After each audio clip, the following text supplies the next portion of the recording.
ከ1997 ምርጫ ወዲህ ገለልተኛና ፍትሃዊ ምርጫ ተካሂዶ አያውቅም፣ ከዚህ በኋላም አይደረግም ሲሉ ፖለቲከኛው ተናገሩ። ከንቲባ አዳነች አቤቤ ምን አሉ? ከእንግዲህ ካሳ የሚባል ነገር እንዳትጠይቁ ተብሏል። በትላንትናው ምሽት የተሞከረው የግድያ ሙከራ በዶናልድ ትራምፕ ላይ መላው ዓለም አቀፍ መንግስታትና ተቋማት እያወገዙት ይገኛሉ። ጥቃቱ በማን ተፈጸመ? ለምንስ ተፈጸመ? ብለን በዜናችን አካተናል። ሰላም ጤና ይስጥልን፣ እንደምን ውላችኋል? ውድ የኢትዮጵያ ድምፅ ተከታታዮች፣ የኢትዮጵያ ድምፅ ለሚያዝያ 18 ቀን 2018 ዓ.ም ያዘጋጃቸው ዜናዎች ከኢሳት ጀምሮ ወደ እናንተ የሚያደርስ ይሆናል። ከዜናዎቻችን ጋር አብራችሁ ትሆኑ ዘንድ በአክብሮት ጋብዘናል። ቀዳሚ ወዳደረግነው ዜናችን እንውሰዳችሁ። ኢትዮጵያ ለሰባተኛው ሀገራዊ ምርጫ እየተዘጋጀች ባለችበት በአሁኑ ወቅት አገሪቱ በዲሞክራሲ ፍላጎቶችና ጥልቅ በሆኑ የጸጥታ ችግሮች መሃል ከባድ ፈተና ውስጥ እንደምትገኝ የኦሮሞ ፌዴራሊስት ኮንግረስ ወይም ኦፌኮ ሊቀመንበር የሆኑት ፕሮፌሰር መረራ ጉዲና ተናገሩ። መንግስት መጪው ምርጫ የዲጂታል መራጮች ምዝገባን ጨምሮ በርካታ እጩዎች የሚሳተፉበት ታሪካዊ የለውጥ ምዕራፍ አድርጎ ቢያቀርብም የተቃዋሚ ፓርቲና የፖለቲካ ተንታኞች ግን በሀገሪቱ ባለው ነባራዊ ሁኔታ ምርጫው ባዶ ድል የሚሆን እንደሚችልም አስጠንቅቀዋል። በተለይም በኦሮሚያና አማራ ክልሎች ያለው ግጭት እንደዚሁም የትግራይ ክልል ከምርጫ ውጪ መሆን የፖለቲካ ምህዳሩን ይበልጥ አሳሳቢ እንዳደረገውም ተገልጿል። ኢትዮጵያ ብሔራዊ ምርጫ ቦርድ የምርጫ ክልሎች እንደ የጸጥታ ሁኔታቸው አረንጓዴ፣ ቢጫና ቀይ የሚል የከፋፈላቸው ቢሆንም ተቃዋሚ ፓርቲዎች በተለይም አረንጓዴ የተባሉ ቦታዎች የመንግስትን መረጃ ብቻ መሰረት ያደረጉና ነባራዊ ሁኔታውን የማይወክሉ ናቸውም ሲል ይቃወማሉ። ይህንም ተከትሎም ከሪፖርተር መጽሔት ጋር ቆይታ ያደረጉት ጉምቱ ፖለቲከኛ መረራ ጉዲና የፖለቲካ ሰው ስለ ሀገሪቱ ወቅታዊ ሁኔታ፣ የጸጥታ ችግሮችና ስለ ምርጫው ሂደት ሰፋ ያለ ማብራሪያም ሰጥተው ነበር። ፕሮፌሰር መረራ ስለ ምርጫው ታማኝነት ሲናገሩ ከ1997 ምርጫ ወዲህ በኢትዮጵያ ታሪክ ውስጥ እውነተኛ ፉክክር የታየበት ምርጫ ተካሂዶ አያውቅም ብለዋል። ባለፉት 50 ዓመታት ዘላቂ ሰላም ለማምጣት ዲሞክራሲያዊ ስርዓት መገንባትና በግጭት ምክንያት የሚባክነውን ሀብትን አድና ትርጉም ያለው ኢኮኖሚ እድገት ማስመዝገብ አልተቻለም ሲሉም ተደምጠዋል። ፓርቲያቸው ኦፌኮ በአዲስ አበባና በኦሮሚያ ባደረገው ግምገማ ለነፃና ፍትሐዊ ምርጫ የሚያስችል ምቹ የፖለቲካ ድባብ እንደሌለ ያረጋገጠም እንደሆነ ገልጸው ሕጉ ምርጫውን ሙሉ በሙሉ ረግጦ መውጣትን ስለማይፈቅድ ውስን በሆኑ አዲስ አበባና ፊንፊኔ አካባቢዎች ብቻ እንደሚሳተፉ አሳውቀዋል። ቦርዱም አረንጓዴ ወይም ሰላማዊ ብሎ የፈረጃቸው አካባቢዎች አስመልክተው ፕሮፌሰሩ ሲመልሱም የመንግስት መግለጫዎች አንዳንድ ጊዜ ቀልድ እንደሚመስሉም ተናግረዋል። በባንክ ዝርፊያ፣ በተደጋጋሚ ግጭቶችና በታጠቁ ኃይሎች የሚታመሱ አካባቢዎች አረንጓዴ መብራት ማብራት ነባራዊ የጸጥታ ችግር መካድ መሆኑን አብራርተዋል። በተጨማሪም የትግራይ ክልል አሁን ላይ የፌዴራል መንግስቱ እንደፈለገ የማያዝበትና የሀገር መከላከያ ሰራዊት በነፃነት በማይንቀሳቀስበት አካባቢ በመሆኑም በሁለቱ ወገኖች መካከል ያለውን እሰጥ አገባ የጥፋተኝነት ጣት የመጠቋቋም ፖለቲካ ሲሉም ኮንነውታል። የፕሪቶሪያው ስምምነትም ሙሉ በሙሉ ተግባራዊ የተደረገ አለመሆኑን ጠቁመው ፕሮፌሰር መረራ ኢትዮጵያ አሁን ካለችበት ተደራራቢ ቀውስ መውጣት የምትችለው በእውነተኛና በዲሞክራሲያዊ መርሆች ላይ የተመሰረተ የፖለቲካ ድርድር ብቻ መሆኑን አስገንዝበዋል። ከእንግዲህ ካሳ እንዳትጠይቁ ሲሉ ሚኒስትሩ ተናገሩ። ሚኒስትሩ ለመስኖ ፕሮጀክቶች ካሳ መጠየቅ የለበትም ብለዋል።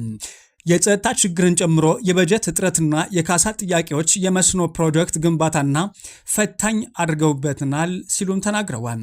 በተለያዩ የአገሪቱ ክፍሎች ለሚገነቡ የመስኖ ልማት ፕሮጀክቶች የካሳ ጥያቄ መደጋገሙን የገለጹት የመስኖና ቆላማ አካባቢ ሚኒስትር ዶክተር አብርሃም በላይ ናቸው። በማህበረሰቡ አስተሳሰብ ላይ ሊሰራና ጥያቄ መቅረቡም ሊቆም ይገባልን ብለዋል። የመስኖ መሰረት ፕሮጀክት በባህሪው ከካሳ ነፃ ሆኖ መከናወንና መልማት ያለበት መሆኑን የገለጹት ሚኒስቴሩ የተቋማቸውን የ9 ወራት አፈጻጸም ሪፖርት ለሕዝብ ተወካዮች ምክር ቤት 16ኛ መደበኛ ጉባኤ ሚያዝያ 16 ቀን 2018 ዓ.ም ሲያቀርቡ ነበረም ይህን ጉዳይ የተናገሩትም።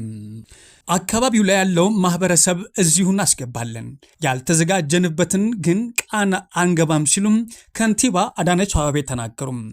አዲስ አበባ ከተማ ከንቲባ መርካቶ አካባቢ የሚገኘው በተለምዶም ቅጠል ተራ እየተባለ በሚጠራው አካባቢ ዘመናዊ የመኖሪያ ግንባታ አስጀምረዋል። ከንቲባ አዳነች አቤቤ አካባቢው የተጨናነቀና ምቹ ያልሆነ በመሆኑ እሳት አደጋ ሲከሰት እንኳን ለመከላከል አዳጋች ሆኖ ቆይቷልም ብለዋል። ከዚህ ቀደም የእሳት አደጋ ተከስቶ የመኪና መግቢያ ጠፍቶ እሳቱን ለመቆጣጠር ከፍተኛ ፈተና አጋጥሞ እንደነበረ አስታውሰዋል። 10,000 ካሬ ላይ ያረፈው አዲስ የሚገነባው መኖሪያ መንደሮች ምቹም ህፃናትና ወጣቶች የሚጫወቱባቸው መሰረተ ልማቶች ጭምር የሚገነባበት የአካባቢው ገጽታ ሙሉ በሙሉ የሚቀይር እንደሆነም ገልጸዋል። ከንቲባ አዳነች የሚገነባው 9 ህንፃ መሆኑና ከአካባቢው የተነሱ ነዋሪዎችም እዛው ወደሚገቡበት መኖሪያ ቤቶች እንደሚገቡም ይፋ አድርገዋል። 9 ህንፃ ባለ 5 ወለል ያለውም ሲሆን ከ500 በላይ ቤቶች ይገነባሉ። ሲገነባም ከዚህ የምትነሱት ብቻ አይደለም የሚይዘው በርካታ ህዝብ ይይዛልን ብለዋል። አካባቢው ላይ ያለው ማህበረሰብ እዚሁ እናስገባለን፣ ስናስገባ ሰፋ ያለ አካባቢ ይቀየራል ሲሉም ተናግረዋል።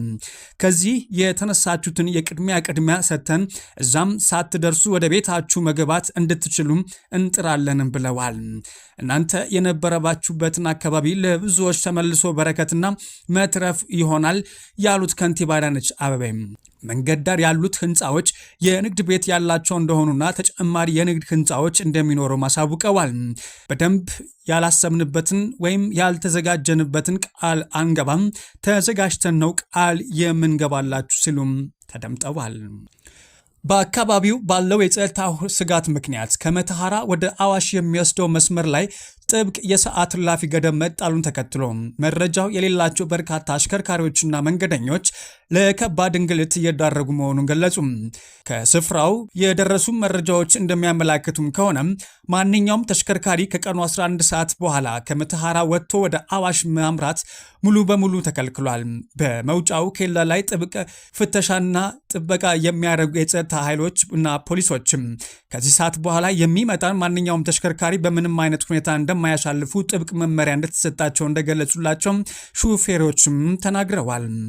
ይህንን የጸጥታ ጥበቃ መመሪያ በርካታ ሹፌሮች አስቀድመው ባለማወቃቸው የተነሳ መደበኛ የጉዞ ሰዓታቸውን ጠብቀው ኬላው ላይ ሲደርሱም ያልተጠበቀ እገዳ እንደሚገጥማቸውም ገልጸዋል። በተለይም የገቢና ወጪ ንግድ ዕቃዎች የጫኑ ከባድ የጭነት ተሽከርካሪዎችም መውጫ ኬላው አካባቢ ያለው ቦታ ጠባብ በመሆኑም ዞሮ ወደ ከተማ ለመመለስም እጅግ አዳጋች ሆኖባቸዋል። በዚህ የተነሳ አብዛኛዎቹ አሽከርካሪዎች ሳይፈልጉና ያለምንም ዝግጅት እዛው ኬላው አካባቢ በሚገኘው መንገድ ላይ ለማደር እየተገደዱ ይገኛሉ። ሁኔታውን ይበልጥ አሳሳቢ የሚያደርገው ደግሞ ከስፍራው የከተማ መውጫ በመሆኑ ምንም አይነት የምግብ ቤቶችም ሆነ የውሃ አቅርቦት የለበት በመሆኑ ነው ብለዋል። በዚህም ምክንያት ሹፌሮችና ረዳቶቻቸውም ረሃብና ጥምን ታክሰው ሌሊቱን በስጋት ለማሳለፍ እየተገደዱ መሆናቸውም አሳውቀዋል። ከመተሐራ ወደ አዋሽ የሚያገናኘው ይህ መስመርም ኢትዮጵያን ከጅቡቲ ወደብ ጋር የሚያስተሳስረው ዋነኛው የሎጂስቲክስ ገቢና ወጪ ንግድ የደም ስር ነው። ከቅርብ ጊዜያት በዚህና ተያያዥ መስመሮች ላይ አልፎ የሚስተዋሉ የጸጥታ ስጋቶች፣ የትራፊክ አደጋዎችና ዝርፊያዎች ለመቀነስ መንግስት የሰዓት ገደብ ተግባራዊ ማድረጉም ይታወቃል። የጸጥታ ኃይሎች እርምጃ የአሽከርካሪዎችና የካርጎ ደህንነትን ለማስጠበቅ የታለመ ቢሆንም መረጃው በበቂ ሁኔታ ለትራንስፖርት ማህበራትና ለአሽከርካሪዎች ባለመድረሱም ይህ አይነቱ ሰብአዊ እንግልት ሊፈጠር እንደቻለም ጠቁመዋል። የኢትዮጵያ ድምፅ ዜናዎችን በማድመጥ ላይ ትገኛላችሁ አድማጮቻችን። ወደ ውጭ ዜናዎቻችን እንውሰዳችሁ። በትላንትናው ዕለት በዋይት ሃውስ እራት ግብዣ ላይ የተፈጸመው አስደንጋጭ ክስተት መላው ዓለም ሕዝብ እያወገዘው ይገኛል። በትራምፕ ላይ የግድያ ሙከራ በትላንትናው ዕለት መደረጉም የሚታወስ ነው። በዋይት ሃውስ የጋዜጠኞች ማህበር ዓመታዊ የእራት ግብዣ ላይ በተከፈተ ተኩስ በፕሬዝዳንት ዶናልድ ትራምፕ ላይ የግድያ ሙከራም ተደርጓል።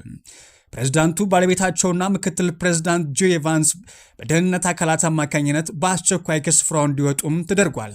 ጥቃቱን የሰነዘረው ግለሰብ መቁሰሉ የተገለጸም ሲሆን አንድ የቢሮ ኃላፊም በጥይት ቆስሏል ነው የተባለው። ፕሬዝዳንት ትራምፕ ከሁኔታው በኋላ በሰጡት መግለጫ ፕሬዝዳንት መሆን አደገኛ ስልጣን ነው፣ ይህ ተኩስ ግን የኢራንን ጦርነት አያስቆምም ሲሉም ተደምጠዋል።